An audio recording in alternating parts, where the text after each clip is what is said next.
Cheesecake. Here's a basic recipe to make cheesecake.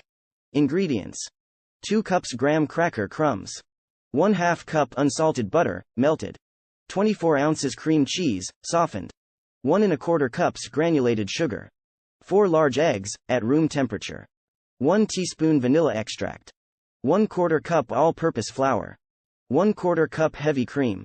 Instructions: preheat your oven to 350 degrees Fahrenheit, 175 degrees Celsius. In a mixing bowl, combine the graham cracker crumbs and melted butter until well mixed. Press the mixture into the bottom of a 9-inch springform pan, using a flat-bottomed glass or measuring cup to create an even layer. In a separate mixing bowl, beat the cream cheese and sugar together until light and fluffy. Add the eggs one at a time, mixing well after each addition.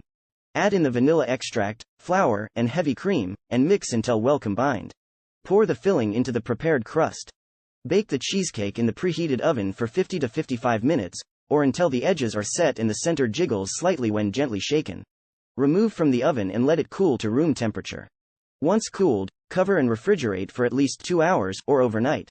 Before serving, remove the cheesecake from the pan and slice into pieces. You can serve your cheesecake plain or with your favorite toppings, such as fruit compote, whipped cream, or chocolate sauce. Enjoy! Follow for more videos at Sweet Bites Recipes.